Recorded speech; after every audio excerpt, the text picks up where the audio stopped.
Welcome one, welcome all. It's time for NCAA Women's Volleyball. From Tarble Arena in Kenosha, Wisconsin. Hello, everybody. I'm Peter Ferreri. Alongside me today, Justin Corrigan on the broadcast as the home Firebirds welcome the Falcons out of Concordia University, Wisconsin. It's a battle of the birds on a Wednesday evening. Justin, first off, thank you for joining the booth. Excited to be with you this evening. With that being said, Justin, it's going to be a history-making night. Liv Carroll's 56 kills so far on the season. Once she hits 58, that's 1,000 for her career. Yeah, and she becomes the 18th player in program history, the first since 2021 when Haley Horner reached the 1,000 mark to do it. She jumps into 18th tonight with one more kill, tying Sydney Kavanaugh from 2008 to 2011. But 2 kills gets her into the 1,000 and into 18th solely.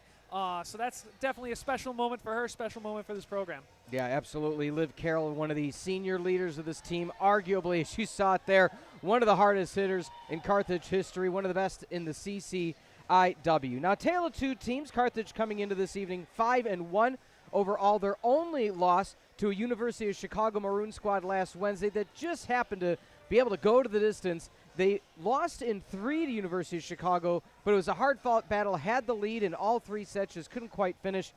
Well, that changed over the weekend. They have not lost a set since playing at the University of Chicago. What has Carthage done this weekend, and what do they have to bring today to come away with a victory? Yeah, I think just looking back to that Chicago game, they just cleaned up their defense over the weekend. Against Chicago, they just didn't seem to fill their seams properly. The setters having to come off the net a lot more than they wanted. It just kind of looked a little bit sloppier than the Maroons offensively because of that. And this weekend, they really cleaned it up. They kind of dominated all aspects of the game against Lake Forest and Benedictine. Came away with 2 sweeps. And on the flip side, Concordia kind of didn't do that this weekend. They kind of were slow to wake up in both games. Against Coe and Platteville, they lost to Coe 17-25 in the first set and 25-11 to Platteville. So just kind of took a while to get going, and that's something that the Firebirds need to take advantage of tonight. Yeah, when looking at these 2 squads, again, Concordia coming off 2 losses, Carthage coming off 2 wins. Let's talk about some keys to victory here. If you are the home Firebirds, what do you have to do today to come away with another victory, first home victory of the 2024 campaign? I think one of the big things is just take advantage of the net, find those weak points. Concordia is a team that blocks pretty well despite their struggles throughout the start of the season. So finding out those seams and then, again, playing clean defense is something that is really it's pivotal in college volleyball. As for the visiting Falcons of Concordia, Wisconsin, they've only had 1 matchup so far. That was the opener against Augustana, where they did not win a set. Even in their other 3 losses, they at least won 1 set in that matchup. So we know they're not a team that just, goes away easily. What do the Falcons have to do to come in and take one away from the Firebirds? I think it's just starting strong. Like I previously mentioned, they came out flat in both their games this past weekend. They came out flat against Augustana, losing 25-18. But then you look at their couple wins. They win. They either win their first set or they keep it close, and that's something that can really help them down the line without starting kind of behind the start line in a way.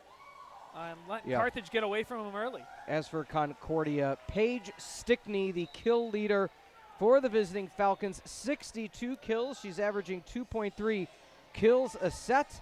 And from the service line, 10 service aces by Eitzman and 13 by number 22 for the Falcons. And that's going to be Prey Frock. So a lot of prowess at the service line for the visiting Falcons. On the home side for Carthage. We'll get to those starting lineups and more shortly as we take a moment to remember this is the anniversary of September 11th, so we honor all of those who have fallen and gave their lives over 20 years ago. Turning it over to Eric Elger for the PA announcement and starting lineups.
Welcome into the Firebird Broadcasting Network alongside Justin Corrigan. I'm Peter Ferreri.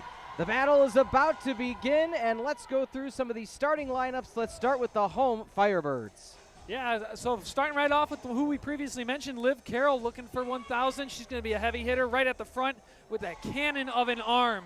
Going to be an exciting night to see what she does overall, not just getting 1,000, but hopefully going a lot more than 2 swings. Katie Rowe, another one, just dominated all weekend long at the net. Another powerful hitter for the Firebirds. Katie Boston roll in the middle. Jenna Damon as the defensive specialist libero in the back. Christina Manolovich leading the team in kills so far this season has been outstanding as well. Ella Pettinger being the other middle blocker, and then Devin Bell setting up all these heavy hitters for the Firebirds. Yeah, it's such a 1-2 attack at the net in terms of the setting prowess that the Firebirds had. You know, there was a change in the rules. You can have 2 liberos dress. You can also not worry as much about the double hit. One thing that Coach Ulmer has said, though, however, she goes, I'm not too worried about the double libero. She goes, we have Jenna Damon. And I think that says all you need to know how good she is. Just a small-town girl, but coming here, really making her mark her junior year for the home Firebirds. As for the visiting Falcons in blue, let's go through their starters. Yeah, Paige Stickney, McKenna Eitzman, as we previously mentioned, big one with the assists.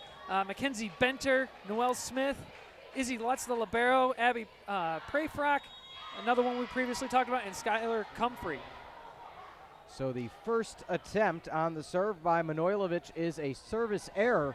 So we talked about in the pregame show the serve receive. You know, it was something that Chicago kept giving away points last week to Carthage. This time Carthage starts away with a gimme. Bell back serve down, Carroll block. She's looking for 2 to 1,000. From the 10-foot line, pass far side. The height advantage surely favors that of the Firebirds. Can they take advantage of that this evening? Carroll with the double block. They are not going to let her easily get that 1,000th kill. Pass full length of the net near antenna.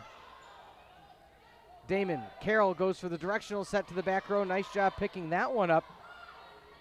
Is going to be Hobermel.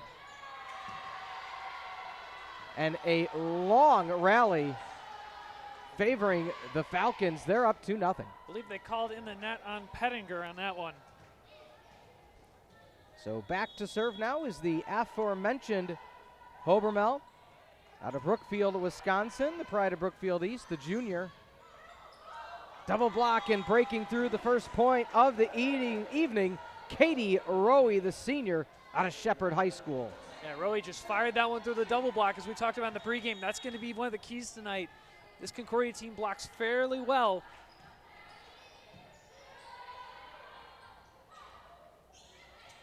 It's going to be a lot of directional and a lot of finesse you see from this Concordia squad. The height disadvantage, double blocked right back. I think she took into that off Stickney. the head on It the looked block. like the side of the temple. Point nonetheless goes to Concordia, so hey, it hit off the head and stayed in play. It counts. Back to serve now at number 10, Mackenzie Benter out of DePere, Wisconsin.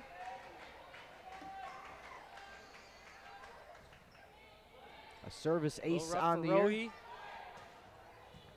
Back row down to a knee. High pass to the near pin. Playable once again by Prayfrock. And Damon can't get there. What a start for the Falcons of Concordia, Wisconsin. One of these things the Falcons are doing really well to start is attacking that back row in multiple ways. They're dumping it off, they're tipping it, they're swinging for the fences, and just kind of trying to disrupt this back row, something we saw Chicago do very well last week as that one sails out of bounds, going back to the Firebirds. Yeah, just out of play. So Firebirds always willing to take a point whenever they're given a gimme, and that was certainly a circumstance there. Such good communication, Justin, with, as always, with a Coach Ulmer coach team when they know, get out of the way. Yeah, Coach Ulmer been at Carthage for a long time now, and that's been kind of one of the kind of the pillars of her success through her time here. It's just good communication teams that are smart volleyball players and know kind of how to operate with each other and not just be singular players, but one whole unit. Kevasek had that service error. Serving now Emma Essex out of Hoffman Estates. Back set on the slide. Playable for the Falcons. Side bump, keep it alive, Mulder. Back set again, going to the well and delivering that time. Number 3, the freshman, Detweiler, out of La Crosse, Wisconsin. And that's 42 kills for her now on the season. She had another great weekend, just been really attacking the net hard. One thing Coach Ulmer said, she goes, we have such a veteran group, but the fact that we've had freshmen come in and play and be such a large contributor is something to be said. This time pass from the back row, Concordia back up by 3. You know, because think about it, they also lost some key pieces last year through graduation, including Ajabola. And so when you have a team this year, still veterans leadership, the seniors, the juniors, but again, freshmen competing and contributing. Yeah, and I think that was one of the biggest questions coming into the season for Carthage is you had Rowie back, you had Carroll back, you had Boston back, but who was going to step up in those depth pieces? And we've seen that in Christina Manolovic, Ava Detweiler, and those have kind of been major pieces that have been crucial to Carthage getting some wins here early in the season. Last time these two times met, almost a year to the day, September the 6th of 2023. That was a 5-setter where Carthage came out victorious 3-2. They won set 1, lost set 2 in extras, won set 3, lost set 4, and then won 15-10 in set 5. Boston serve went into the net, so back to Concordia. Flat-footed, just looking for the back row. Nice job picking up the pieces. Concordia free ball opportunity, side bump. Can the Firebirds set up their offense? Kebisek got tied up there a bit. Recovered nicely. Double block, and that's all it takes. Detweiler again making her presence known early in this game, getting some hands on that ball. Firebirds 8-4 all time against the visiting Falcons. First time they met was 2015. That was a 3-0 victory. Past 2 have gone the way of the Firebirds. Before that, in 2021, both went the way of the Falcons. Damon with a huge dig. Damon. Smart move there by Carroll, going for the dump set instead. Pass Bell far side. Goes out of play, no touch. And the lead extends back to 3. A lot of resiliency in this first set. You know, as we stated earlier, there's only one game so far this year where the Falcons didn't at least win one set, even in defeat. So this is not a situation where they're just going to say, okay, well, let's just hope to get through it. They'll compete. Out of the way goes Brianna Lunt, who's one of the liberos. Back to serve now is going to be Prayfrock.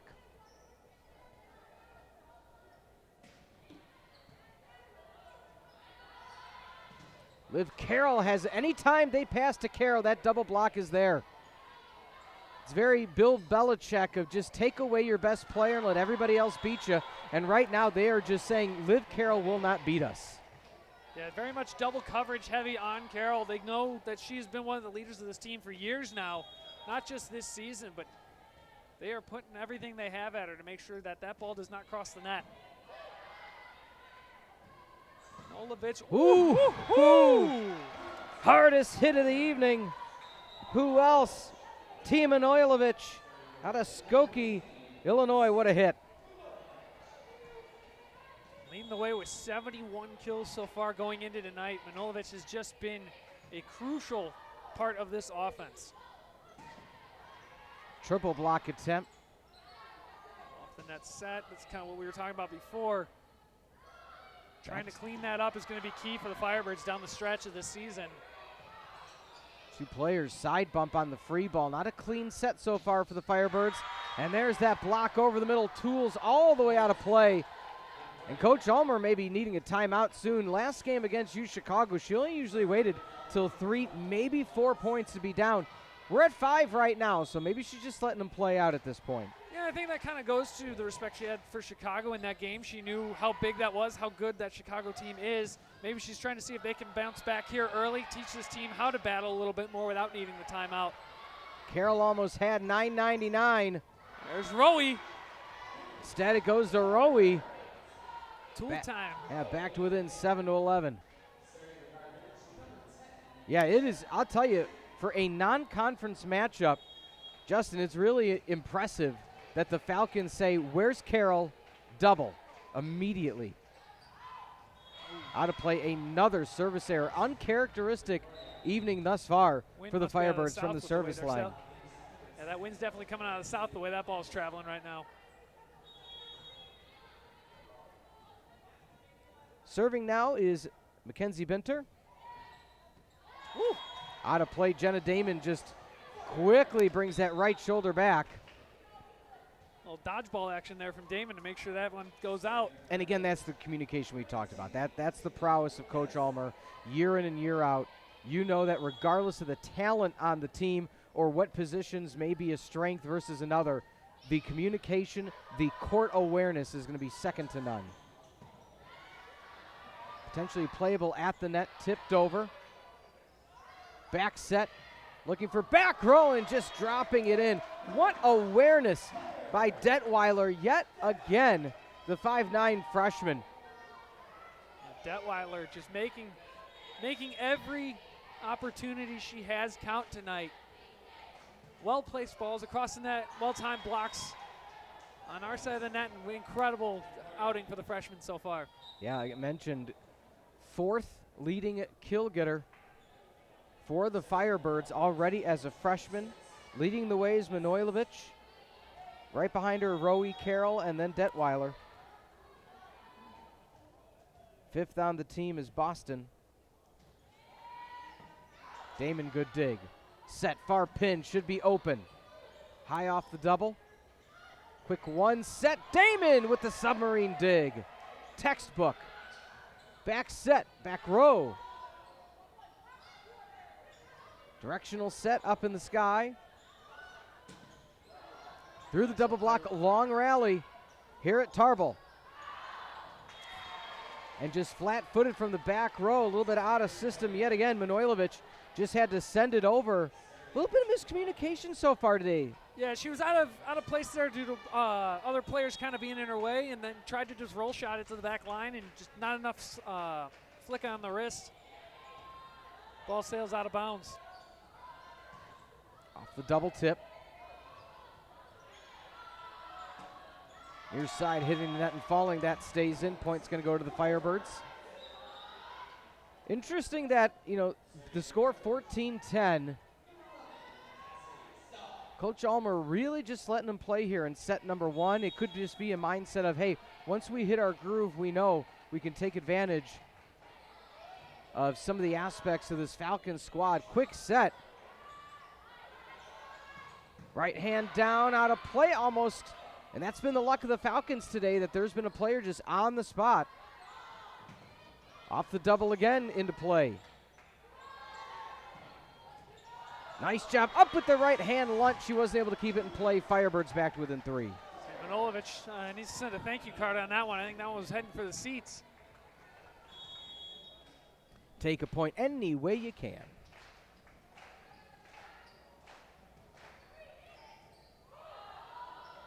Stahl was in on the serve. Back to the aforementioned Stahl. Far side through the double. Over the middle, and they're going to say net violation on the Falcons. You can quite visibly see that net moving. So just like that, Firebirds back to within 2. Now's the situation you ask yourself, Justin. Coach Whaling for the Falcons having a lead the entire first set. Does she allow Carthage to get back within 1 or tie it before she necessarily needs a timeout? I feel like if they tie it here, that's a good time to call a timeout. I don't think you need to kind of scare your players into, hey, we're in trouble. Detweiler with another point. Firebirds to within 1. And it doesn't look like that timeout's coming, so tie maybe. And I would think here, if I was on the sideline on the bench for the Falcons, I think I'd be calling the timeout if it becomes 14-14.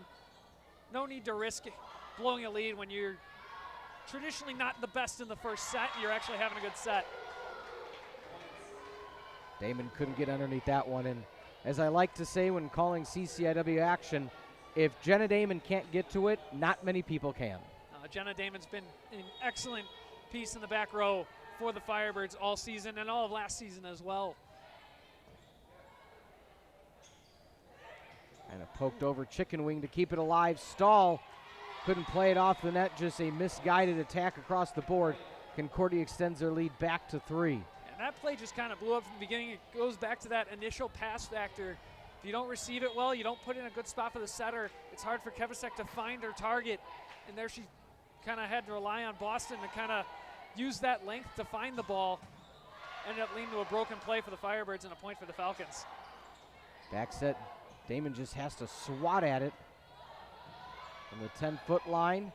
Concordia just couldn't play it. It was a free ball for the Firebirds, but just kind of where it ended up, a few feet behind the 10-foot line for the Falcons, they just couldn't adjust their offense in time. Yeah, in these last couple of points, we're starting to see Concordia kind of do what Carthage was doing early, just not clean on the back row. Passes kind of not going where they want them to. It makes for a little bit of a choppy offense. And nothing choppy about that one, though. That was a beautiful swing, beat the block. Yeah. Something to note as well, we spoke about earlier the rule change of the double libero. And it is something, if you notice, that the Falcons do employ. They also have Izzy Lutz out of West Bend, Wisconsin, is rotated in a bit. A lot of strategy behind that. Schools will start recruiting as such. You know, the way I've been told by many different coaches across the plethora of, D1 through D3 is if you already have 2 players on your team that are a libero, hey, use it to your advantage.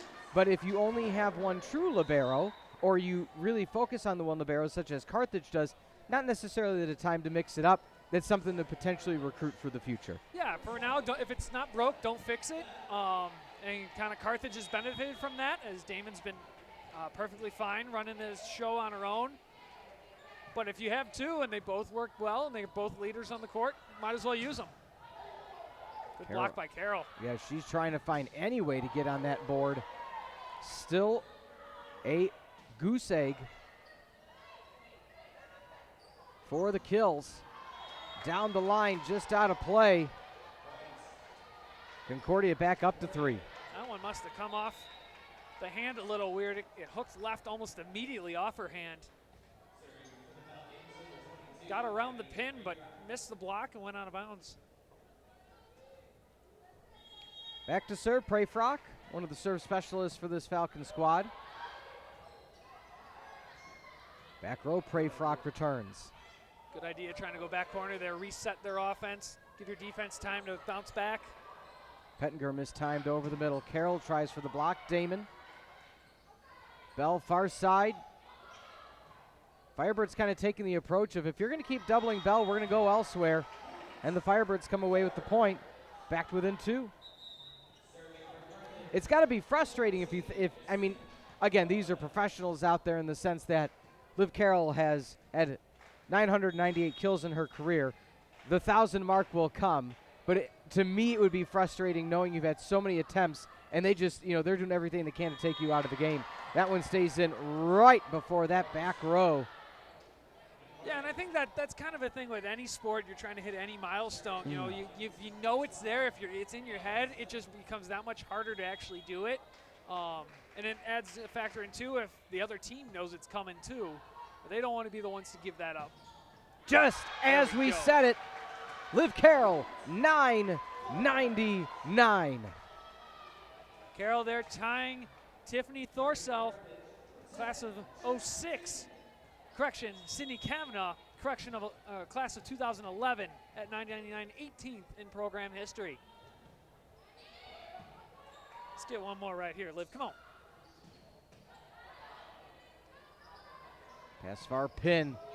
Oh, beautiful dig up by Lunt. Great swing by Rowie, too, to set that up cross court. Back row to Manojlovic, and she is struggling to find that back line so far in this one. Yeah, Manojlovic just comes sailing in from about 13 feet mark. Just not able to bend it down before that back row. Got to give Concordia credit. They stayed strong. They weathered the storm of the comeback by Carthage. Got to within 1, 14-13. Bell, Carroll. Oh, that looked good. That looked good. Palmed over. One more, right. Bell goes for the dump.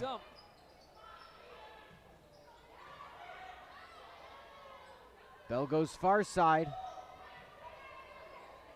Concordia staying composed. Here could be the, oh, nice job over the middle. Number 9, Katie Boston.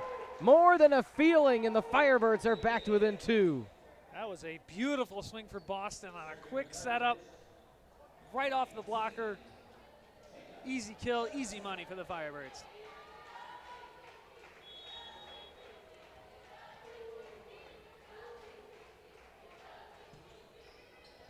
Firebirds back to within 2. Can they string a few along? Look for the slide unsuccessfully. Damon setting up the offense now. Carroll on the bench, so we won't hit 1K this rally. Theoretically, maybe not even this set at this point. Oh, beautiful pickup by Prayfrock. What out of the back row has she been able to deliver? Boston pushes through. Damon resetting up the attack. All Firebirds at the 10-foot line. Concordia tools it out of play, and the Falcons get another one. It was a good double block attempt by Rowie and Boston, but just didn't quite get there in time, didn't get the hands set in a position that could make up for the block. Ball sails out of bounds.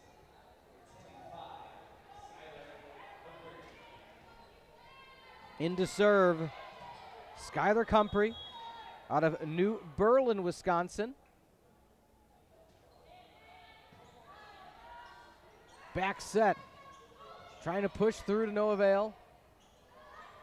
10-foot line, Damon. Back set, that one goes out of play. A rare miss by Brianna Lund. I mean, she has gotten to everything tonight. So that's something to be said for how hard and the trajectory and velocity of that kill. And Detweiler now, that's, I believe, her 3rd kill in the night. Add in a couple digs and a couple blocks with it. We'll take that. You will take the tape ace. Firebirds back to within 120, 1-20.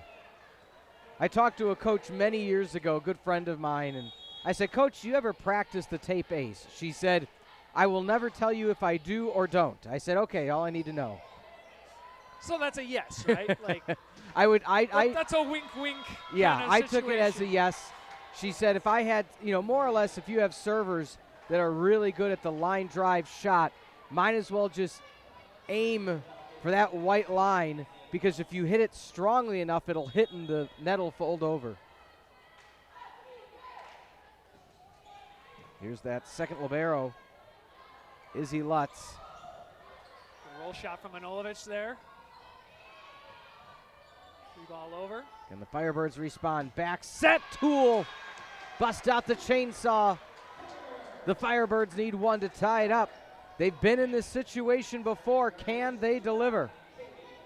Detweiler, another great swing there. The freshman is on a really hot start tonight. Just out of play. That was close. Katie Boston thought she had a great job by the line judge, though. The back row of Concordia, if they were a step forward, they likely would have went for it. Yeah, that floater was on the mark. Just floated a little too much at the end there. A little too much oomph on it. Damon passes far side, hits the double block. Falling away. Oh, what Good block. What net presence by the middle blocking junior out of Davenport, Iowa, Noelle Smith. We are at set 1 point. Falcons. Coach Ulmer still not burning a timeout, letting this set go. Set to the far side, looking for finesse. Playable for the Firebirds. Back set, can the slide get there in time? And Detweiler hits the net. Set 1 goes the way of Concordia. Fans in a bit of a surprise state, as it was a fast set 1. We'll come back, set number 2 coming your way shortly on the Firebird Broadcasting Network.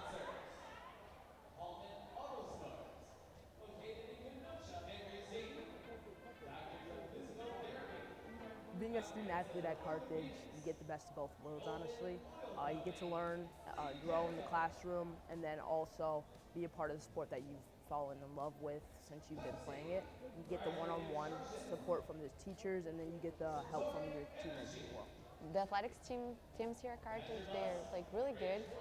Some of the achievements that we had during this past year, the volleyball team won the national championship 2 times in a row, like 2 years in a row. So it was incredible to see it because we are like a unit. So it's really nice like to have everyone together to encourage as one thing. So the athletic facilities at Carthage, they're new and improving each and every year. We have the baseball, softball, and football field that all of our athletes compete on. There is the Tark, which houses the baseball weight room. There's the actual gymnasium itself, so Tarble Arena for men's, women's basketball, volleyball. And then obviously the swimming pool that is also in the Tark. And upstairs there's the field house. We've added the Nest, which is a recovery room for all of our student athletes. There's massage guns, there's granola bars, there's other food items. So we have a lot of nice things in that room that you can sign up, take it, and it's completely for free. There's so many great opportunities. The athletic staff's super kind, your coaches care about you. There's just so much that goes into being a student athlete that it's an experience I would want to get.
Welcome back. Set number 2 action about to get underway. For my broadcast colleague Justin Corrigan, I'm Peter Ferreri. Justin, let's talk through what happened in set number 1. Kind of a surprise. Every time Carthage got close, Falcons said not so fast. Yeah, I think it just was Concordia came out fighting. They came out looking for a win, and they got it. Played really solid defense for most of the set. A couple times they kind of wavered a bit, and Carthage took advantage of it. But kind of more of what we saw on Wednesday, just kind of some sloppy back row defense for the Firebirds that just kind of led to easy mistakes and easy points for Concordia. On the flip side for the Falcons, cool, calm, collected, use whatever adjective you want. They never lost their composure throughout that whole first set. No, and I mean, that's been something that you look at their schedule so far and the results they've had. That's something they can tell, they go to 4, they go to 5 with most teams. And they may not win all of them, but they're fighting in every single battle. Top serve by Prey-Frock to get things underway in set number 2. Carroll on the court, 1 away from 1K. Mishandled there, and the Firebirds get the first point. Looking at some of the leaders, and we'll get to the stats in just a moment to recap set number 1 as Damon is back to serve. Back set by the Falcons and the Road Blues, and just like that, point goes to the Firebirds. They're up 2-0. Justin, talk us through the stats in set number 1. Yeah, I mean, the big one for the Firebirds, Ava Detweiler, the freshman, coming in, 4 kills, just 1 error, 2 digs, 2 blocks. Just a huge presence at the front of the net for the Firebirds coming in. Manolovic also with 4 kills at this point, 2 for Rowe, 1 for Carroll, Boston, and Pettinger, all a piece. So kind of sharing the wealth. We've seen that. And there's 1,000. Liv Carroll joins the club, 18th in program history. Switch the C to a K in that last name, given the golden ball. 1,000, Liv Carroll. Glad we were here to see it. That was an incredible swing. What a way to do it in style, too. Now the crowd realizing what's going on.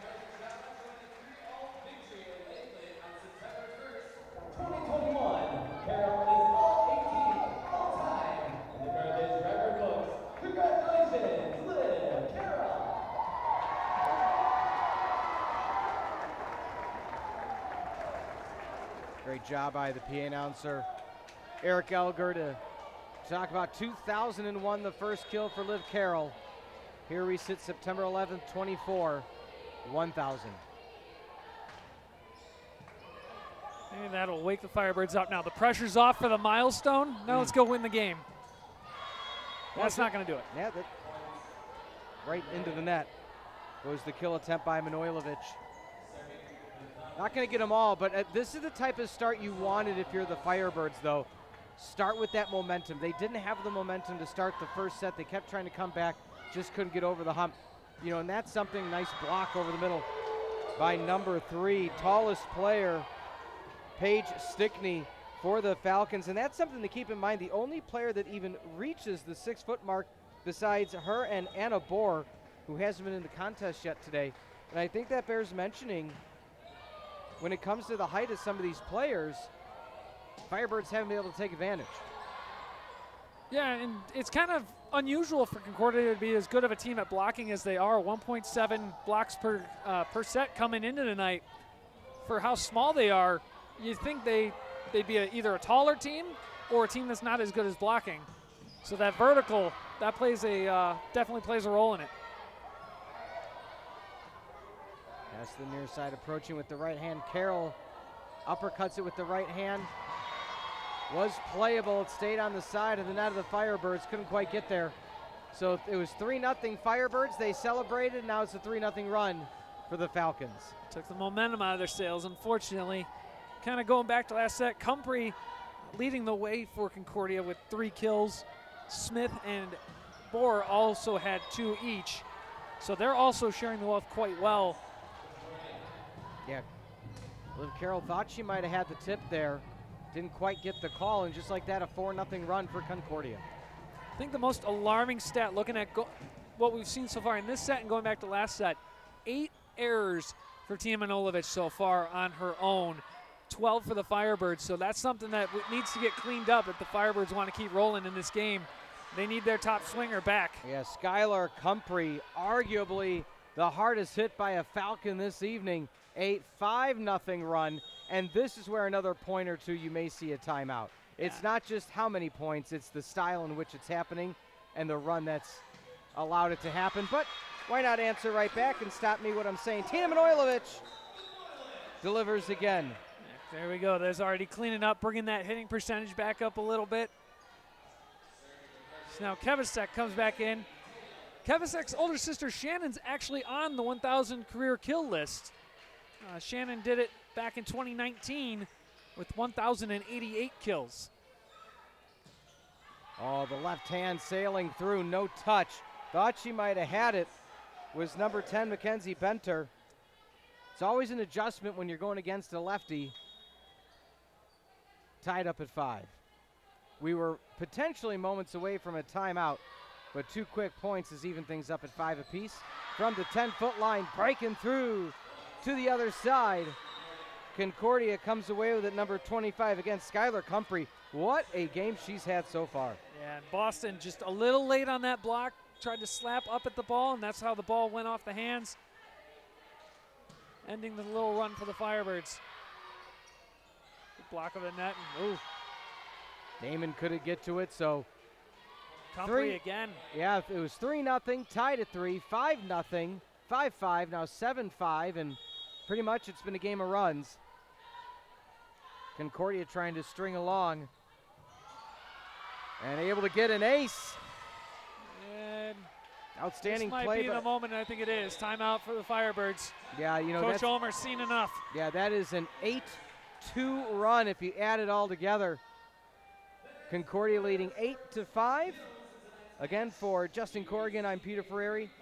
Justin, looking at where things are today and how the Firebirds got to this 5 points, got to give your credit to the Falcons. And again, they had the opportunity. It was almost a glorified timeout when they stopped it for the 1,000. And next thing you know, boom, they took advantage of that and they haven't looked back. Yeah, I think the Firebirds got off to a really hot start in the set, and they took a moment to celebrate, and it kind of took their foot off the gas, and the Falcons took advantage of it and went full tilt and jumped out to a 3-point lead now and forced an early timeout for the Firebirds. Looking at some of the numbers, when we looked at who are the kill leaders, Comfrey, again, 6 kills out of 15 total attacks. One at evening for number 25 for the Falcons, the homeschool student out of New Berlin. Yeah, and I think neither side overall hitting percentage-wise is really jumping off the page to me right now. And it's more abnormal for the Firebirds. Like, their hitting percentage coming into this game was a little bit higher at 26%, where the Falcons came in at 12.5%. So I think that's something that you need to look at, is both teams are under 10% right now, so which team's going to kind of wake up and start hitting more characteristically down the stretch here? Set near side, pulling it through, out of play, no touch. Timeout didn't work. And here comes a sub, as checking out is Manojlovic. And in comes number 15, Macy Wente. Wente just 4 kills on the year so far, 6 sets played. Out of Indianola, Iowa. I'm guessing that's not going to be the last time we see Manojlovic tonight. I'm guessing Coach Ulmer pulled her to the bench, let her regain herself, gain the composure, reset her mindset, go back out there and start swinging. Yeah, it's a situation where you got to find some sort of a spark right now. And like we've stated, Coach Ulmer earlier in the season, having to play a lot more freshmen than maybe she was used to, some players getting through some injuries. Right now, the swings just aren't happening as often as you would like if you're a Firebird fan. Slide attempt down. Falcons just on the spot, pinpoint accuracy. The run continues, an 11-2 run. Concordia couldn't have played that any better if they tried again. That was a beautifully received ball, put right to the setter, and put right on that back line on a dime. Now, nothing the Firebirds could do with that. Yeah, now Madeline Danielson, the junior out of Geneva, Illinois. Another rotation, substitution, and they go right for. Damon gets in the way. Back on the play, directional set. She has been all over the first time seeing the action this evening. Looks for the tool block, not able to get there. Who else? Number 25, the killer, Skylar Comfrey. Comfrey's just put the team on her back so far in this set. Big role in this rally.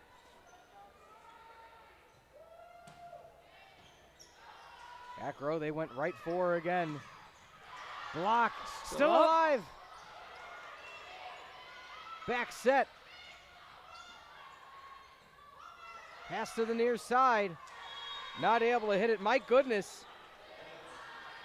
When Danielson checked into the game, I mean, she was being served at, she was being set. Another timeout by the Firebirds. They have not gotten a point since the last timeout.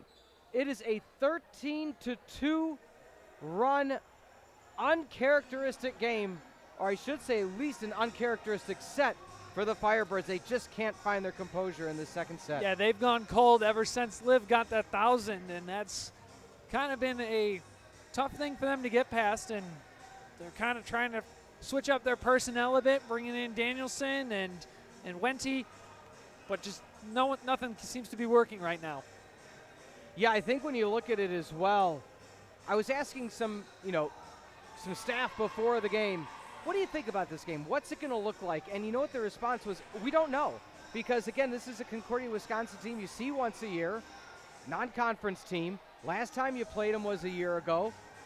They've lost 2 in a row, and they haven't won a set in those 2. You know they're hungry to come away with it. Not to necessarily, and something as well to mention, again, we appreciate you being with us on the Firebird Broadcasting Network. For Justin Corrigan and Peter Ferreri, Coach Chalmers said at the end of last game, I need to teach my team, you're the leaders now, you're the seniors. You have to know how to finish and have that killer instinct and not just say, okay, well, we'll get there when we get there. This is one of those circumstances. Let's see what the resolve is in this second set. Plenty of time to come back, but you need some 2-for-1 deals the rest of the way, and it's not going to happen there with Damon trying to get a hand underneath it. A 9-point lead, a 14-2 run. Yeah, and this is not even so much for tonight's game of learning this stuff, but we're facing a Concordia team right now that got pretty easily swept by Augustana, who the Firebirds will see on November 6th. Now, granted, that's a long time from now, but that's a team that handled these Falcons a lot better than the Firebirds have so far tonight. So those adjustments need to be made before the Firebirds head to Rock Island in November. Yeah, it's a situation now where there is just not an answer. The aces are adding up. Getting that one was Mackenzie Benter. A 10-point lead, a 15-2 run.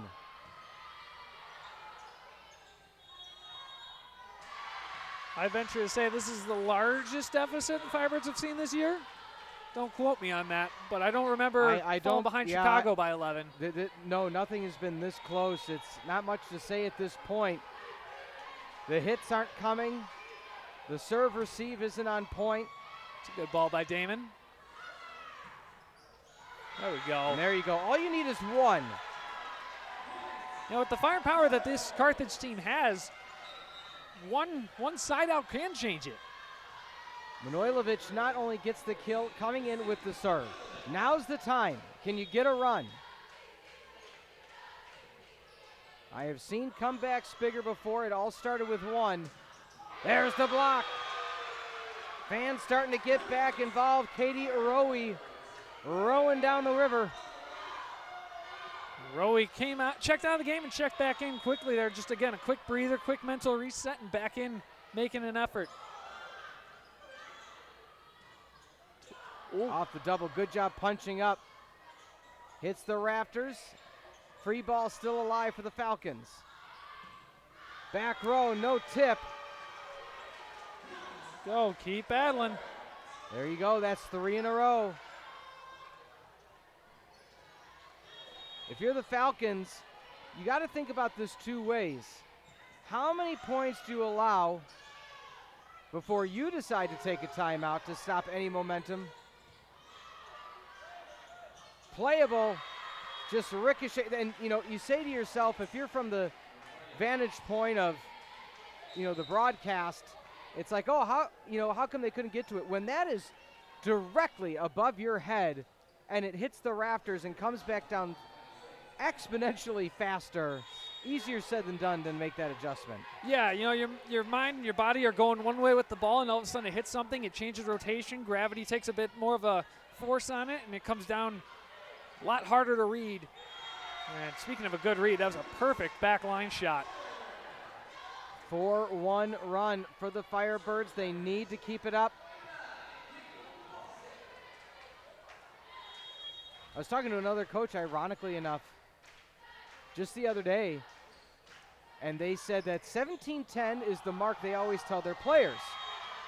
We're now at 17-10, and what she told her team, Justin, is she said 17-10 is the breaking point. If you can get to 17-10, plenty of times that team with 10 has come back and won. This is a run right now for Carthage that could be leading that direction. Everything that was going the Falcons' way, oh, that one goes right back. Nice play, nice awareness. Kayla Mulder out of Whitehall, Michigan. Carthage bench wanting an over the net call, doesn't get it there, and it was close, but I think the ref made the right decision on that. I think that ball was over the net enough for the block.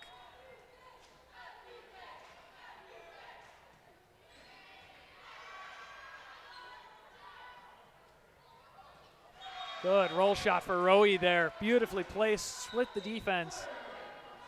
That one stays into play. It was fun to see. If you didn't notice in the background, the players, when Rowe got the kill, looked like they had the paddle and were rowing. That's fun. That's a good touch. It's always fun when you can do some of those special things with the player's name like that. Left hand for Bell. Set near side. Out of play, another point for the Firebirds. 7-point deficit again. Or 8-6, excuse me.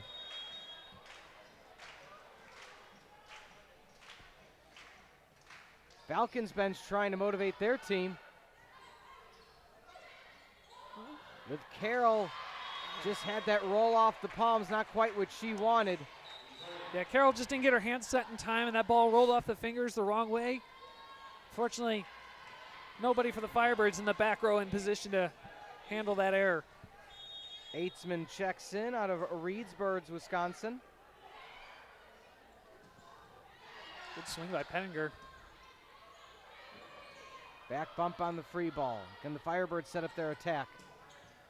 Carroll down. Ooh. Carroll kill. Make it 1,001.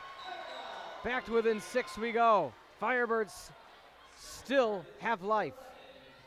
Stahl back in to serve. She's been electric from the line so far this season. 10 aces. An 8-3 run for the Firebirds, but that'll be another one for Concordia. And right now it's just a battle of time. We said a few points ago you need a 2-for-1 deal.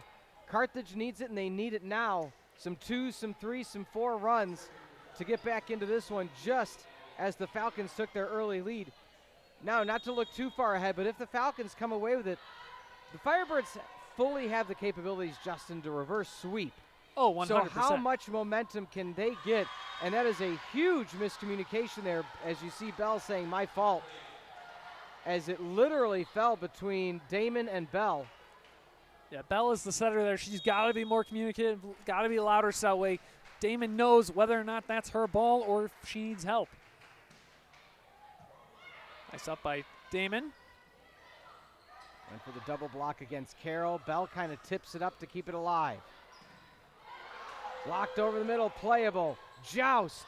Everybody's crowded at the net. It's a scrum. It's a point for the Firebirds. What a smart play for Ella Pentner. Knowing that the block is coming crashing in, you got an opportunity to put it away, find the open spot, puts it just past the 10-foot line on the right side of the Concordia defense.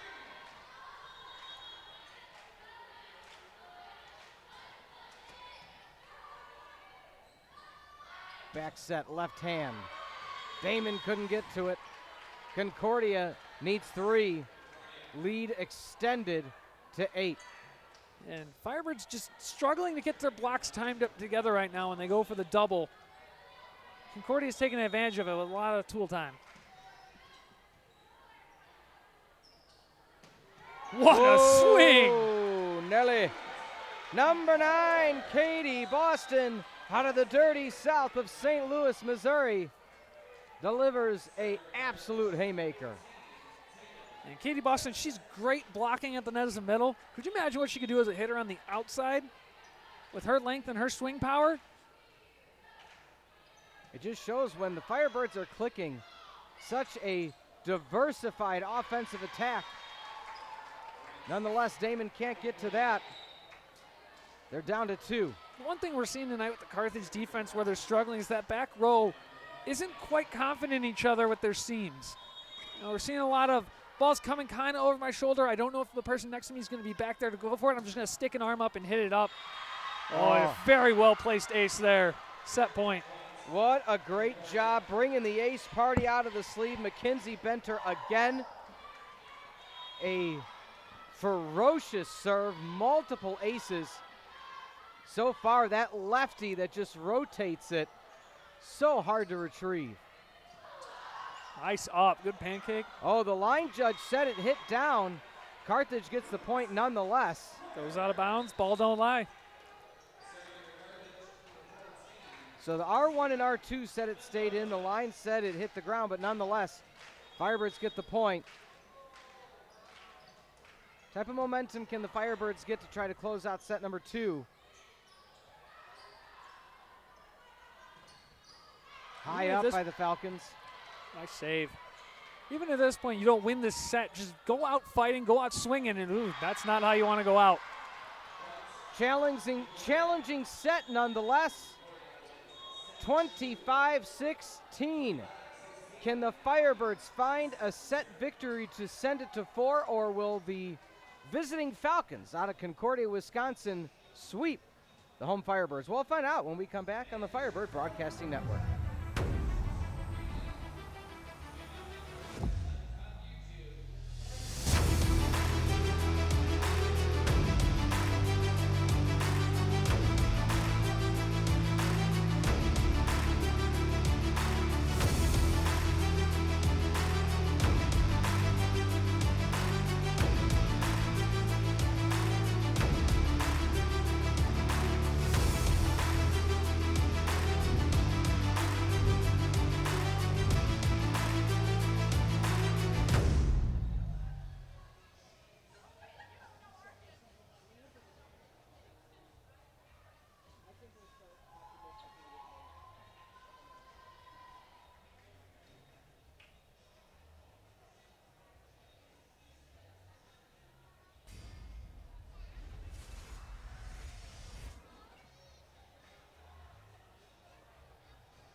Welcome back to the Firebird Broadcasting Network alongside Justin Corrigan.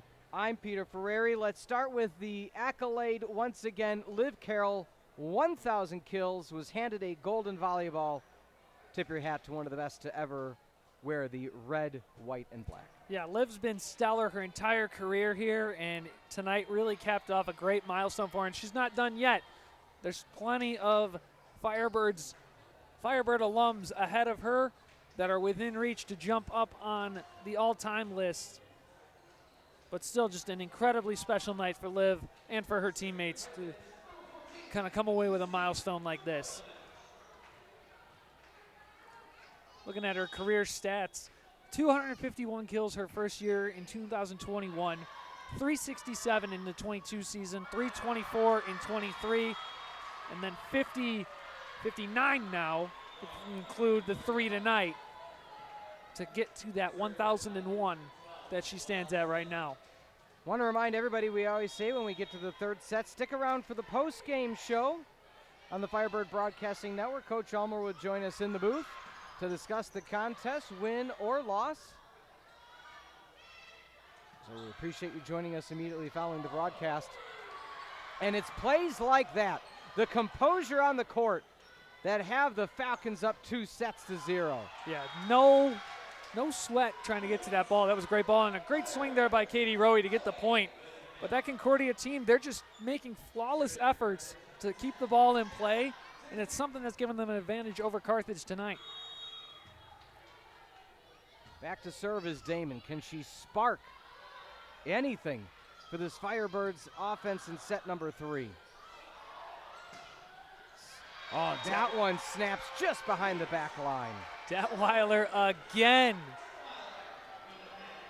5 kills now. Just one behind Manilovic for the team lead.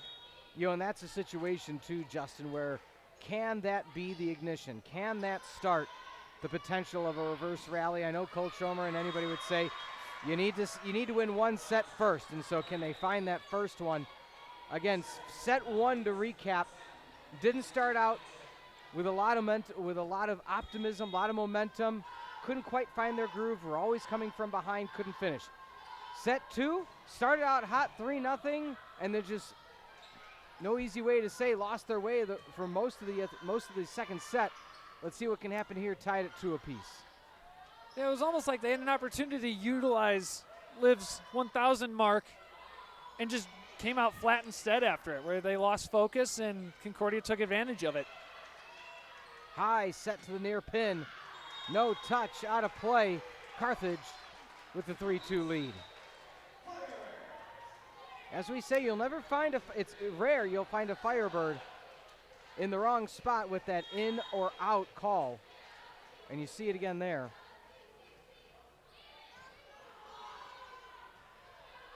Pass to the near pin.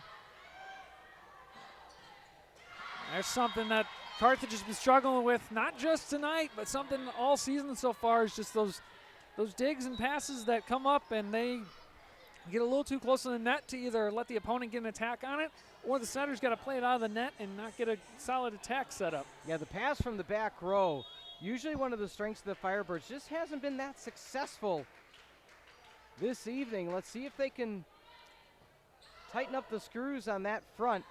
Liv Carroll goes for finesse over the top. It was an isolated block attempt that time. Good read by the right side hitter. Correction, the outside hitter there to read the tip and be set up to dig it. Yeah, Rowe able to get the kill on the tool, bust out the hammer and nails.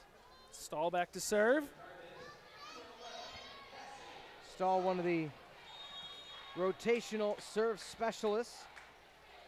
10 service aces coming into today, second on the squad, only to Jenna Damon. And that's something the Firebirds need more of. Only 2 aces tonight. Oh, and what another swing by Boston. Katie Boston. When I hear that old song they used to play, 5-3 Firebirds. Not able to drop behind that back row. But again, you like to see that aggressiveness from the service line.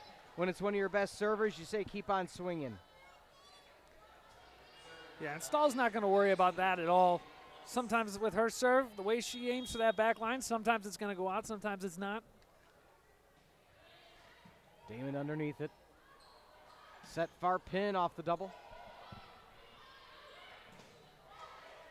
Carroll comes up with the block. Directional set back row. Ooh, that was close. I think that's the right call. Looked out from here.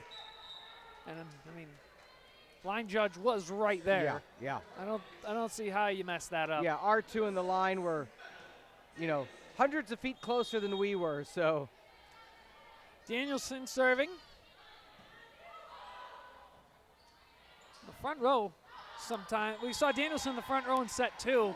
By far the smallest attacker in this Carthage roster at 5'6".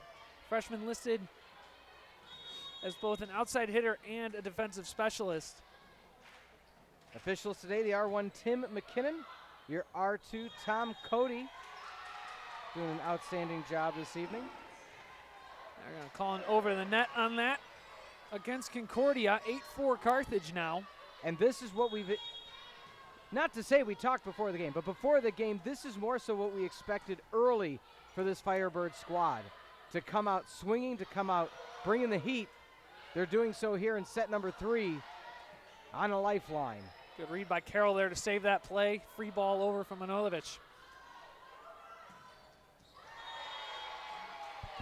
And Again, just a little late getting to the double block, and Concordia takes advantage, splits the block.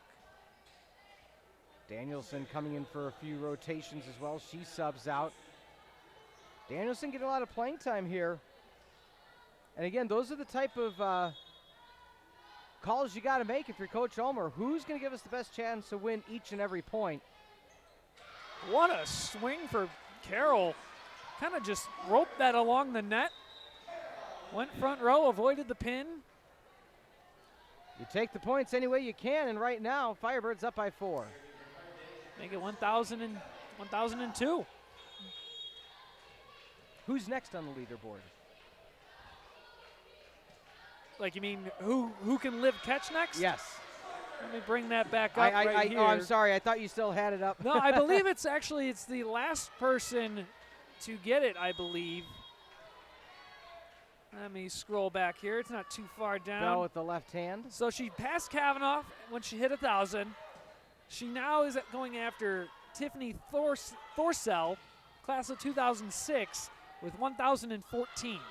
Okay, So now 11 away from the 17th spot. And for those asking at home, a Firebird caused timeout by the Falcons.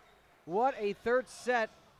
So for those that aren't familiar with the history and annals of one Firebird program, who is the kill leader all time for Carthage? Kill leader with 1,778 kills is Emily Howerman. Apologies if I butchered that, Emily. Class of 2015.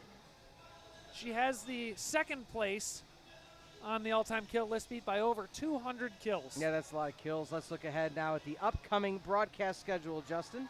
Yeah, so Saturday, men's soccer finally back at Art Keller Field with their home opener, hosting St. Norbert at 4 o'clock. Then we'll see men's soccer back on Tuesday again as they host the Raiders of MSOE. And then Wednesday's a busy one for us. Volleyball against Carroll, women's soccer against Whitewater, football against North Central. That's on Saturday, September 21st. As well as women's soccer and men's soccer. That will be senior day for the women's soccer team. Be sure to get here for all the action, whether it's in Tarble Arena, Art Keller Field, or even go find us on the road with men's and women's golf, men's and women's tennis, men's and women's cross country. Yeah, there's so many upcoming games. I think they ran out of space on the screen. But nonetheless, as Bell's about to serve, talk us through what's Carthage done so successfully in this third set. I think just they battled back. The mindset shift you saw from set 1 to set 2, they came out fighting, and that's something that has been very important. I'm guessing going into set 3, Coach Ulmer said something along the lines of, hey, the most important point, the most important set is this set, this next point. What happened in those first 2 sets does not matter. Coach Whaling. Start over. I was just say Coach Whaling was not able to get the coach's point. Everything's coming up Firebirds now with a 7-point lead, their biggest lead of the evening through 3 sets. Good tuck and roll for Damon there on that previous play. Ooh. Not a bad idea. If you're Manojlovic, just send it to the back row. That's something that she's known for. One of the assistant coaches kind of saying to her, you know, Taylor Vanderjets is saying, hey, watch that wrist. You had that wrist a little bit back. And I think that's the thing. She's normally really good at finding that back line, struggling a bit today, and I think it's just how much she is or isn't snapping, where she's making contact with the ball. And there's a beautiful kill for her right there. That's how you answer. Number 8 on the day. I was just saying, you answer right back. That just shows number 7 on the day. That just shows with volleyball one of the such special and unique things about the sport. You have a bad play, guess what? You can get a point on the next one. Play at the net. Flat-footed Damon able to send it up in the same spot twice. Noelle Smith, the pride of Davenport Central, delivering a crushing kill over the middle. It was one thing when the first one went to her and they were able to retrieve it, but when Damon's pass went to the exact same spot, she had plenty of time to survey the defense and send it where no one was. Oh, it's hard when that happens back-to-back. It's so hard to get back in position defensively when you're trying to set up your offense. That's where passing's so key on those kind of plays. Back row, keeping it alive, left hand down, out of play. Oh, they're saying in. Got a touch on the one line, in on the other. Yeah, so either way, a point for Concordia. Take it however you like. Here may be that run for Coach Whaling. 5-point lead for the Firebirds. It was as many as 7. Bell back bump free ball. Called Detweiler off at the last second for that one.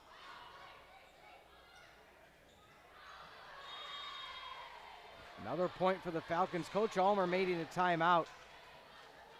Here comes a substitution as coming in for the Firebirds, number 23, Ava Neuschwander. Neuschwander, a 5'11 sophomore out of Plainfield, Illinois, Joliet Catholic Academy.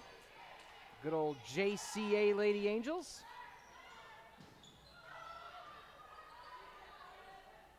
Just a different face, different player you got to pay attention to. Bell with the dump, flushing it down. A much-needed point for the Firebirds to extend their lead back to 5. That's some heads-up offense there from Bell. Catch the defense off guard. Can't do it too often, otherwise they get a read on it. It's kind of like a quarterback sneak in football. When you time it perfectly, it works to perfection. Left-hand directional, Damon.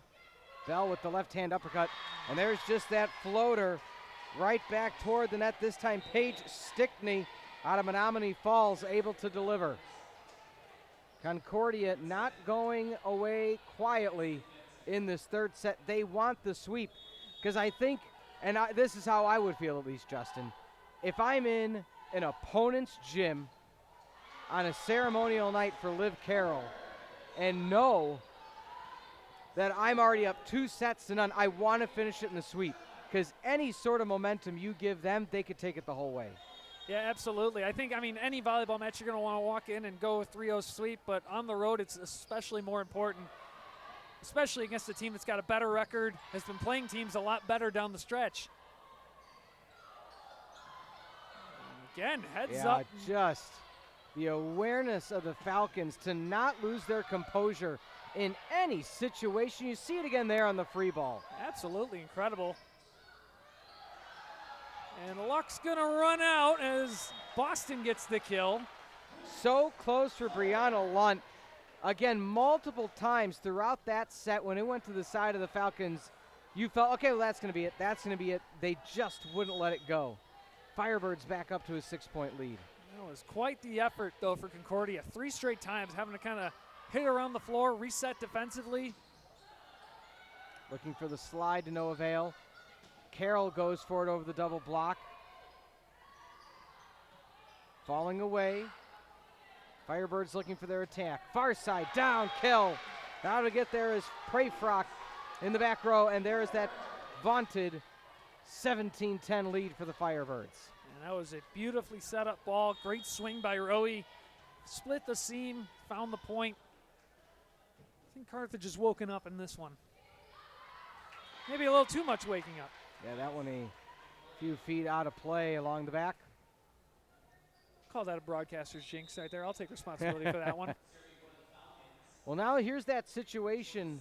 If you're the Falcons, you need to string it together, because as we mentioned already this set, if the Firebirds can close out, they're right back in it.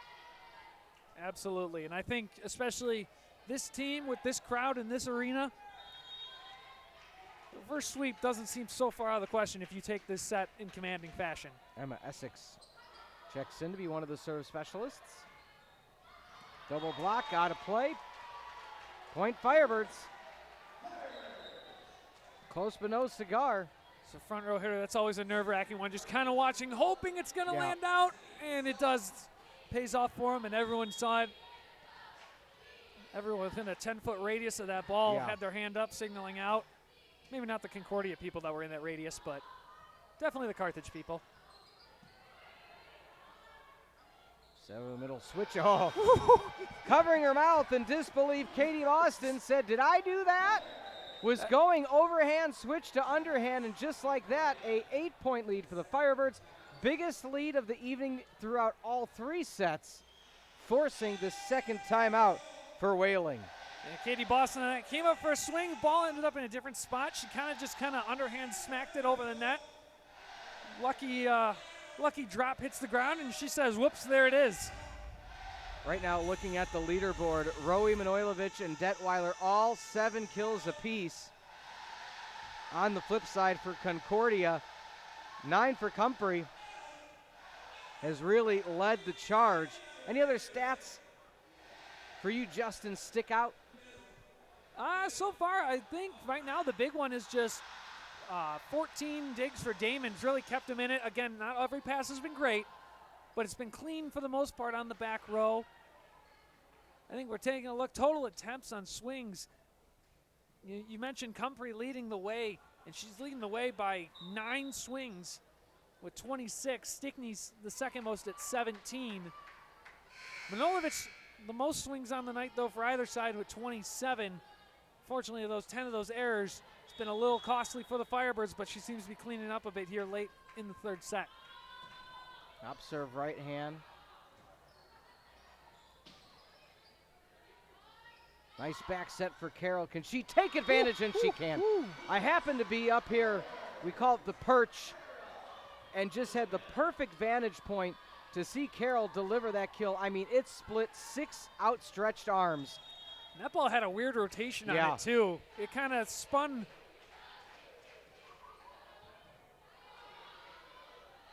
You take a volleyball swing, you think a little bit topspin, maybe backspin. That had some more like slider action on it.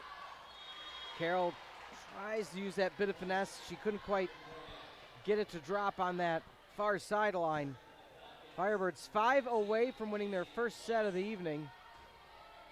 20-12 your score here on the Firebird Broadcasting Network. This is a crucial moment for Carthage, too, because they've struggled a couple times this season to close out sets cleanly. We saw it against Chicago at home, that Dubuque game in weekend number 1. So can they close it out here with a big lead? Not going to happen there. Concordia with another point.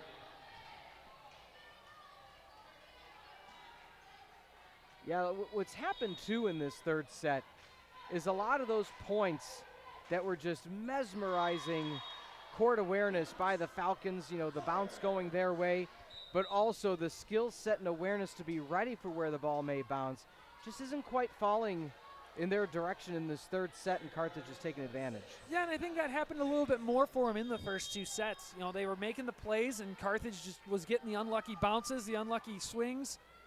Oh, look at that. Put him to sleep. Madeline Danielson with an ace.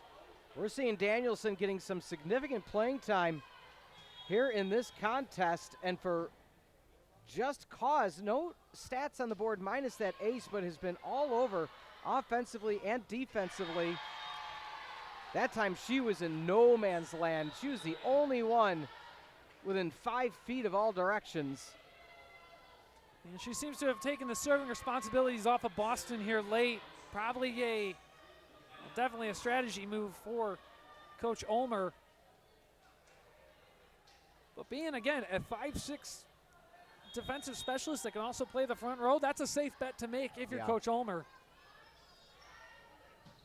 Carroll swinging hard, swinging through. Stay true. 23-14. Firebirds need 2.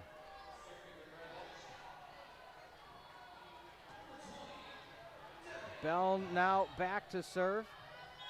Bell also helps out with communications department in the spring, as she did this past year, or this past spring. A lot of this volleyball team does, actually. Katie Boston, Tatum Kevisak. It's always fun when you can get the student athletes involved in the behind-the-scenes stuff in their off seasons, and sometimes even during their seasons. Strong block attempt by the Firebirds. On an angle, that one just stays in. Perfectly placed swing there. 23-15. Yeah, and those are the hits that fell often in the first 2 sets for the Falcons.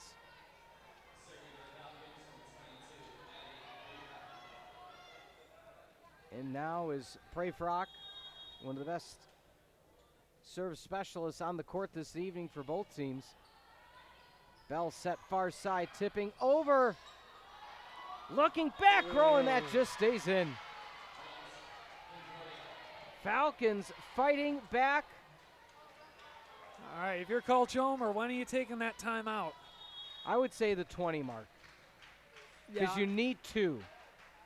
Make them score 4 more.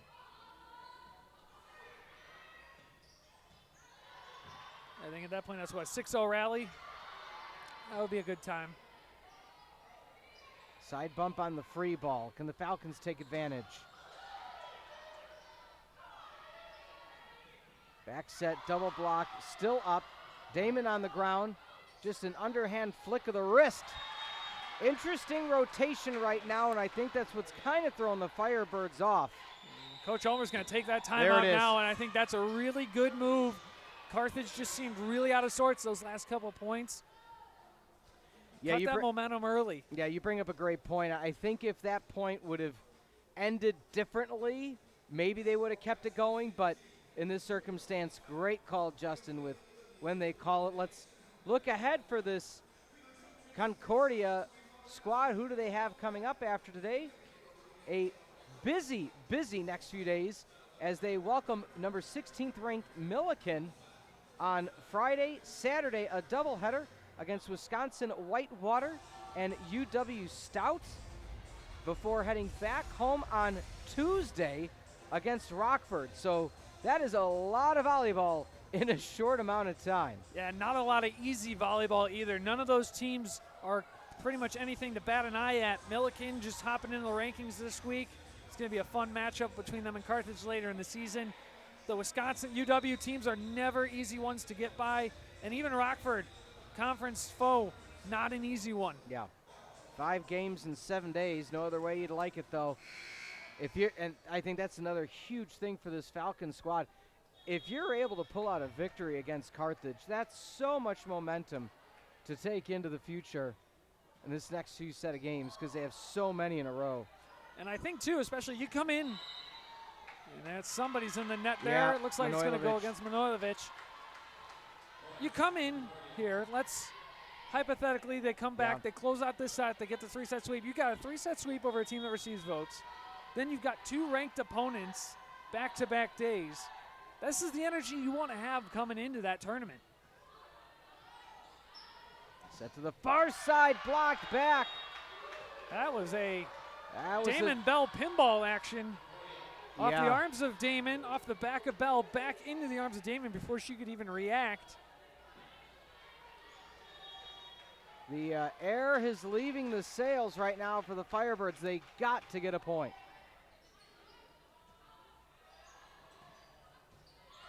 Another great save, but not quite enough. Yeah, Brianna Lunt, she's been all over that back row all night, and now Carthage finally at set point. Very early on, they stopped putting in Lutz, and they've stuck with Lunt for good reason. Lunt has been an absolute X factor for them in this game. And what a way to end it. A service ace will bring the Firebirds victory in set number 3. Step 1 on a reverse sweep, if you are a Firebirds fan, has now happened. Can the Firebirds find 2 more, or will the Falcons try to end it in 4? We'll find out on the Firebird Broadcasting Network.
And welcome back to the Firebird Broadcasting Network. For Justin Corrigan, I'm Peter Ferreri. Justin, a much different Firebird squad in that set number 3. Started out strong, weathered the storm at the very end, and came out victorious 25-19. Yeah, I think that's a solid set for any volleyball team. That's definitely how you want to bounce back and start this potential comeback. Every team's going to have its runs. Every team's going to have its kind of rough patches in a set. That's why you play the best of 25. It's a good start there, 1-0. Let's keep this rolling. Again, we said throughout that third set, excuse me, if you're the Falcons, you want to close it out. Because now, what do the Firebirds have? Confidence. Not the best of serves out of play slightly, but nonetheless, you came back in set number 3 in very strong fashion. If you're the Firebirds, you might have that little bit of Mo on your side, that being momentum. Anytime you can get Uncle Mo on your side, that can really change things, especially in this sport. Factor in the home crowd with it too. That goes a long way. So that one sails out of bounds, no touch. Yeah, I thought there might have been a touch. It's always fun when you see one of the coaches and players throw up that touchdown. I think it's just it's just habit now. Like, oh, I hit the ball. I think they touched it, but sometimes you're just throwing it up there, just hoping that that maybe the ref didn't see it. They're hoping you got a better angle. Playable. I think that was off the. That is twice that it just potentially hit the head of Boston. Nonetheless, tied it 2 apiece. Went off her hands, hit the top of the net, and got her in the forehead a bit.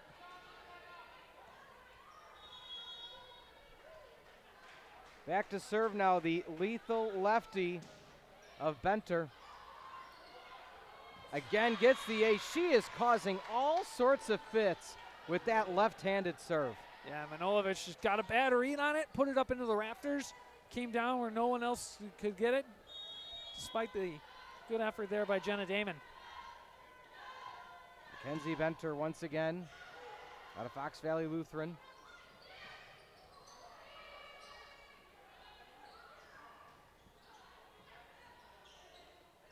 Looking for the directional dump to no avail. The idea was there for Detweiler, just couldn't deliver. Concordia up by 2, 4-2.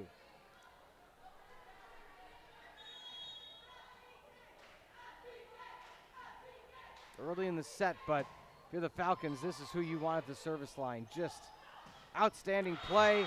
And if you're the Firebirds, that's who you want to deliver. The haymaker, the knockout type of punch is Liv Carroll. She hits it so hard, Justin, that it has to motivate the team. Oh, 100%. You get a swing like that, you hear it hit the ground. Even if it hits a block on that, you're hearing the smack. That is definitely going to energize an offense on any given day of the week.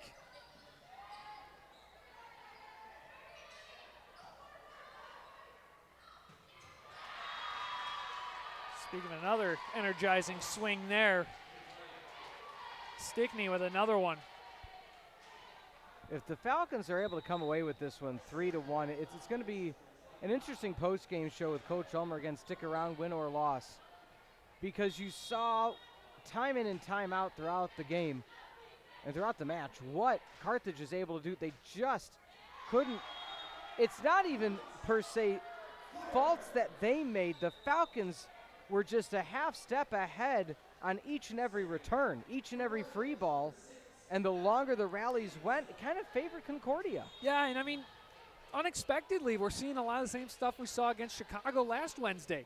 Just a little bit cleaner defense, a little bit luckier on the placement on the swings, and Uncle Mo just kind of staying with Concordia a little bit longer on each of these rallies. Now, the big thing is going to be, as you mentioned, if Concordia comes away 3-1, what happens this weekend if they go in here and they shock the D3 world with a win over Milliken or a win over Whitewater or even both? Like, we're looking at a team that's 3-4 right now that could come out of the weekend upwards of 7-4 and potentially be ranked. Yeah, that's a huge turnabout. It's got to start here tonight as Carthage just, it's plays like that. You have Damon with an outstanding dig. I mean, just beautiful textbook dolphin dig, but it just goes too close to the net. Yeah, and that was Detweiler. That's the story of the evening so far. Detweiler had a shot at that, just didn't play it right. She kept her shoulders to the net. On those, when they're coming down the net and you know they're coming into the net, you want to get sideways more and almost kind of scoop it out with the pass, kind of put it back in play for your back row to try and send a free ball over. Carroll flat-footed, couldn't deliver enough behind it. Dump. Falcons. They've now doubled up Carthage, and I was going to ask if it came to this point where the timeout was going to be, and here it is. Yeah. I think it's a smart timeout by Coach Ulmer. You 100%. cannot let set 4 get away from you this early. And that was another perfectly timed set dump. Hadn't seen it in quite a while, if at all, for Concordia tonight. As we recap the first few sets, Concordia 25-21 in the first one. Carthage couldn't find an answer in set 2, 25-16, came roaring back a huge lead, as many as 8 in set number 3. Concordia put up a good fight, bringing it to 23-19. Let's see some of the replays here, Justin. Yeah, just, again, finding the right moments to land on the court. There's one that sailed out of bounds. That's been another issue for the Firebirds, just back row attacks and serves that are just sailing a little too far. And the other issue has been blocking tonight. Some of the double blocks not getting there in time. And we've seen this team can do it. I mean, Katie Boston and Rowe have gotten plenty of blocks. Carroll's gotten plenty of blocks. Just not happening tonight in a way the Firebirds need. We'll see if they can keep turning around. They looked better in set 3. But coming off of their worst set loss of the season in set 2, they needed that turnaround. We'll see what can happen here is new defensive specialist in the game. Essex to serve. Essex has been around for a bit in this, right? Yeah, Essex has. She, however, had not been wearing the libero jersey. So that had been Izzy Lutz. So Lutz is subbed out as the secondary libero. So, you know, just a bit of strategy there. And again, we've now seen, you know, like we talked about in set number 1, certain schools like, hey, I don't need to worry about the 2 libero rule. You know, I'm going to stick to who I am, and Carthage being one of those teams. But if you are a team like the Falcons and say, wait a second, we got 3 liberos on our squad that are of starting caliber, let's suit them up and let's get them out there. Yeah, and I think that's something that it could be too. I mean, Essex is a senior, but if these other ones are a little bit younger or you got ones you're wanting to try out, now is the time of the season that you want to figure out who is your go-tos. It's not down the stretch when you're trying to win a conference title. You know, in talking about the rotational libero position with Coach Ulmer, she's like, look, with Jenna Damon, she's amazing in the back row. She can dig, she can pass, and she can set. So I wouldn't necessarily take her out of that. You know, you do see some teams, as we've kind of seen thus far with Concordia, where you have, you know, your second or third, in this case, libero. All right, not only can they play and just, you know, dig, but hey, we're great at serving, so let's get a few more spots in that rotation. And it kind of saves subs instead of just bringing people in to serve and then leave. Exactly, and that's something too. A You get into sub-saver. tight battles, the subs become the almighty need. And if you're a team that's constantly rotating in and out in a back and forth game, that's an issue you run into. Good ball by Damon there.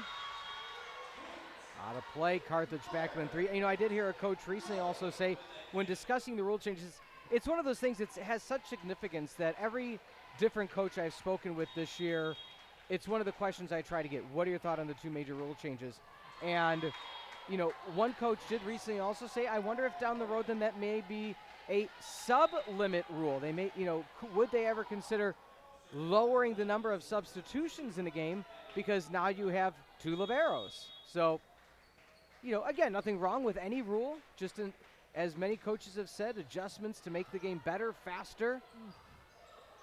You know, I had a coach also say, you know, nothing necessarily was more significant in the game than to change it to rally scoring, she said. So nothing's really going to have that big of an effect because that truly changed the pace of game and pace of play.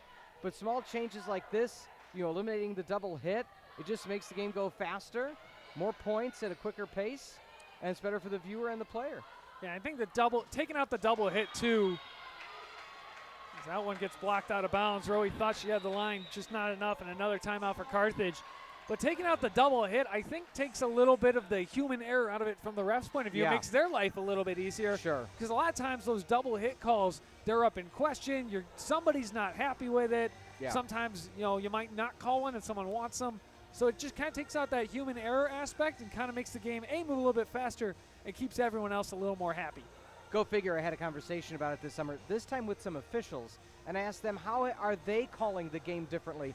And one of them was very candid, and they said, Justin, I'm not worried about should I call one or two of these a contest, because we know that the coaches may go watch the replay and we may get an email or a letter, oh, you missed this call when I went back and watched it. So the official was very candid by saying, sometimes we took the approach where we felt if we don't call one in a game that we're going to get that, that message during the week. They said the fact that we could just pocket the whistle, not have to worry about it, really makes their life easier in the sense that they can focus on everything else. Yeah.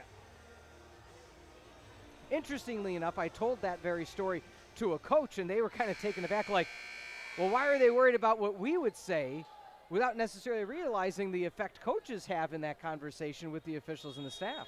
Coaches, officials, athletes, fans, they all have an effect on each other in some sort of way. And I think part of coaches not realizing that, or athletes not realizing that, or even fans not realizing that, is why there has been a shortage of officials across the board in the sporting world. And trying to make their lives easier and make it more enticing for people to become officials is all the better across the sporting world. Well, again, shout out to these two officials we did earlier today. But again, when you don't have to talk about them, that means they're doing a great job. Exactly. And we've seen this crew a couple times over the years, and they are incredible. Always call a clean game. And there's a good block there. Yeah, that net presence again by Noelle Smith. Whenever you say her name, it's a positive, as it is now a 15-7 lead for Concordia, 10 away from the 3-1 victory. Looking ahead of the month, Carthage, Yeah. a little bit easier the rest of the way in September. Oh, good Lord. A little net tape ace. That is how things have fallen this evening Yeah, just for the Falcons. I mean, truly just fallen. lucky roll here. Good ball placement here, just inside the line there. That was almost another ace. Good save by Rowie. Oh, just a Another kill mishandle. for Detweiler. Yeah, Benter in that front row wasn't expecting it to come. I think that was more so just a reaction to just throw the hands up. Didn't know if she had support behind her. Carthage needs a run. They need it now, down 8.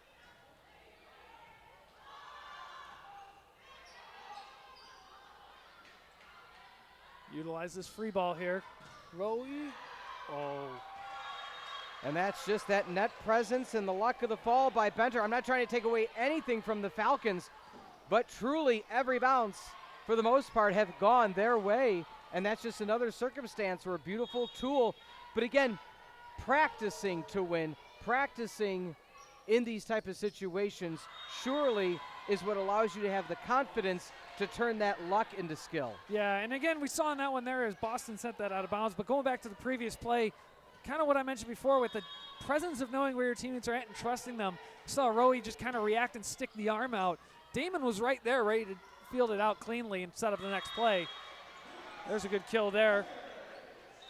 I believe that was Detweiler again. She is putting the team on her back, trying to claw back into this game, 18-9.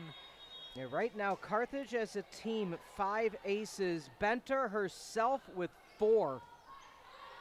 Just shows when she's back at the service line, good things are going to happen. And pure joy and excitement for the Falcons, up by 10, 19-9 in set number 4.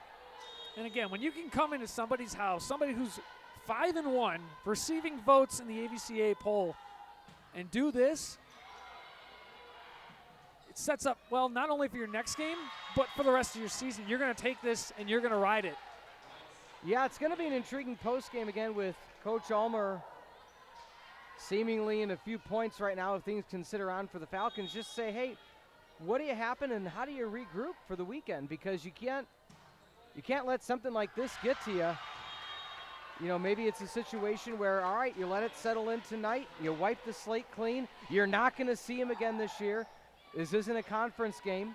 But like you said, there are some implications with, you know, that with the postseason, knowing that you lost to a team with a losing record at the time.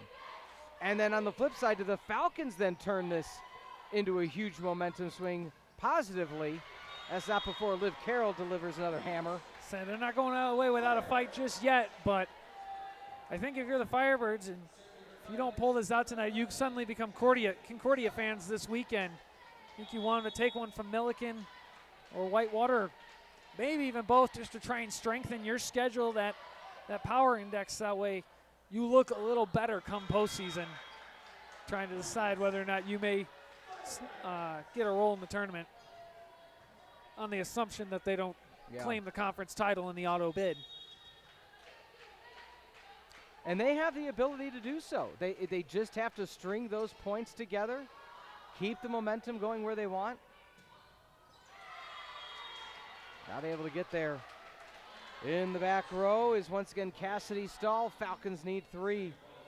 Not to say a unofficial player of the game, but really got to tip your hat to Abby Prayfrock, you know, out of Grafton, Wisconsin, daughter of Richard and Marlo.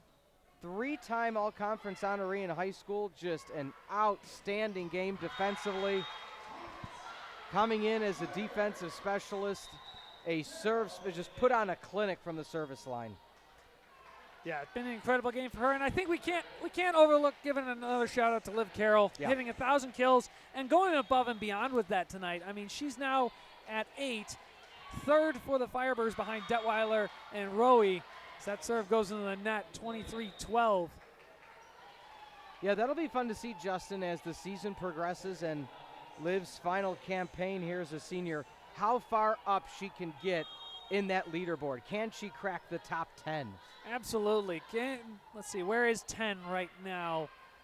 Getting the top 10, passing Shelly Chupik, class of 2002, she would need to get to 1,153. Doable. Yeah. We're still early enough in the season, but they need to execute. And I think the other question kind of facing this Firebirds team too is we're seeing a good mix on the leaderboards, especially offensively, between upperclassmen and underclassmen. Yeah. Between you got Rowe and you got Carroll, who are up there, but then you've also got Detweiler, who's a freshman, Manilovich, who's a sophomore. So kind of, are we going to see kind of that passing of the torch this year? Yeah. Or is it going to be the seniors kind of right off into the sunset leading the way? There's match point now for the Falcons. This would be the worst deficit of a loss in a set for the Firebirds this season. Back row, tip's going to be called, so Carthage stays alive. Again, stick around for the postgame show with Coach Ulmer here on the Firebird Broadcasting Network. Firebirds' schedule gets a little bit easier through September. Carroll up next Wednesday here in Tarble Arena.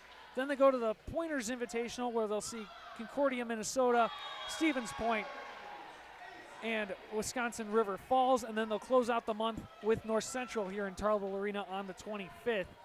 That October gets a little more interesting again. Yeah. You got Milliken, you got North Park, they're both ranked. You go to the Whitewater Triangular, Whitewater's ranked. Then you got the Cornell Quad. You'll see Cornell and Co. both ranked, and that'll do it right there. That's going to be it. That's going to be all she wrote. Falcons players falling over each other in jubilation as the visiting Falcons, for all intents and purposes, a stunning victory in 4, convincing fashion in 2 out of their 3 set victories. 25-15 is how set number 4 is going to end. 25-16 in set number 2. And they started things out 25-21. We're going to take a quick timeout. When we come back, the post-game show with Coach Ulmer alongside Justin Corrigan and Peter Ferreri. We will be right back on the Firebird Broadcasting Network.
Welcome into the post-game show here on the Firebird Broadcasting Network. Alongside Justin Corrigan, I'm Peter Ferreri. Coach Ulmer joining us now.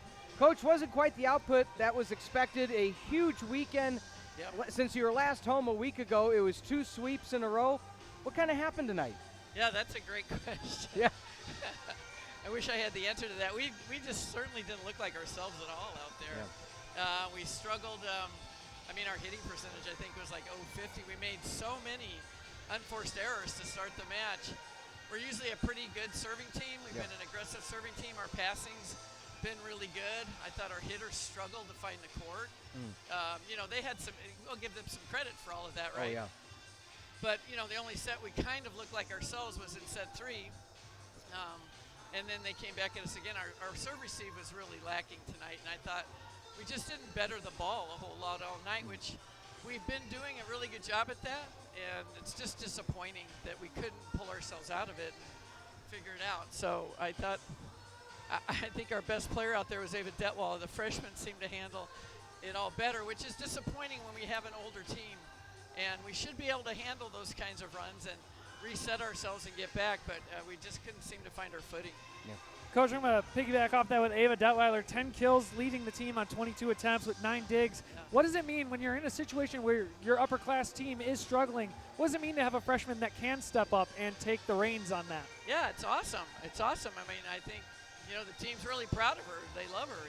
She's just, she's a great athlete, and just, she didn't seem all that fazed by the whole thing, and she played in the varsity reserve match before this. She did some setting in that. So, obviously we need to get back to the drawing board here, and we have to have some serious conversations tomorrow about what's going on in our heads. What are we doing? I just felt like mentally we were just not sharp tonight, and it kept snowballing. We couldn't seem to calm ourselves down. Now, Liv Carroll, on the flip side of that, upperclassman, comes away with kill number 1,000 in her career tonight over her 4 years here. What has her legacy meant to both you and to this program? Yeah, she's a wonderful young lady. She's a really good player and just a great person, and she's a fierce competitor, and I think she's meant a lot to us. She hits that ball hard, and she comes every day to practice wanting to work hard and be really good. So, obviously we're really disappointed tonight. We're happy for Liv about that, but, it's all about the team, and she'd be the first one to say that. So, we've got to go back to the drawing board. We've got to get this figured out. We have conference coming up next week, and I know we can be a lot better than we showed tonight. Yeah, Coach, before I let you go again, not to take anything away from the Falcons, they just seemed that half step ahead on so many of the returns, so many of the free balls. It just was going their way. But you did mention you had that very strong third set. What can you take away from that third set that Justin and I were saying up here in the booth? Like, that's the Carthage team that we expect to see throughout. Well, we put the pressure on them, right? We were the aggressor. We were better serving. We got them out of system a little more often. Yeah. That's our game, and give them a lot of credit. They were very scrappy. They dug a lot of balls, and I think by them doing that, our hitters just pressed too much, and we just made a lot of unforced errors. So we got to learn from that. Our league's a lot like that. A lot of great defensive teams in our league, and we're going to have to keep our wits about us a whole lot better to compete in the future. Sure. Well, Coach, good luck this weekend, and we will see you back at Tarble next Wednesday. Okay, sounds good. See All you right, then. thanks, Coach. All right, bye-bye. All right, for Coach Ulmer. Justin, final thoughts on what Coach had to say. And, she was very candid, very honest and open about the situation, that they got to have some talks to find out what's going on. Because when you have back-to-back, let's start with this. Last week when they were swept, hey, they were close. And each and every set went extras with you. Chicago, who's a very good team in their own right. And then you sweep the next two. The biggest word I can use for tonight was unexpected. Yeah, this was totally unexpected. I don't think anyone in this arena came in thinking, outside of maybe Concordia, that they could pull this off. And I think she hit it on the head. They did not look like themselves besides that third set. And even there was questionable at times if that was the Carthage team we knew. And they just were flat from first serve to last point. And they just need to kind of, again, hit the books, figure out what's going on, figure out the strategy before they take on Carroll next Wednesday. Maybe it's a good time to have a weekend off. Yeah, good point, good point. So, but anyway, we will be back next Wednesday for home NCAA basketball action. For Justin Corrigan, I'm Peter Ferreri. We thank you for joining us this evening. Again, 3-1, the Falcons of Concordia defeat the home Firebirds on a Liv Carroll celebration night getting kill 1,000. So on behalf of all the staff and crew, producers, directors, and operators, we appreciate each and every one of you, along with producer Mike Love, John Voinovich, for Ty, Laura, Emma, Dan, and Matt. We appreciate each and every one of you and the amazing work you do to bring this presentation to the CCIW. This program has been a presentation of Firebird Broadcast Productions and Carthage College, copyright 2024. 3-1 the final. Falcons defeat the Firebirds in the Battle of the Birds. Once again, for Justin Corrigan, I'm Peter Ferreri. Have a good rest of your evening, everybody.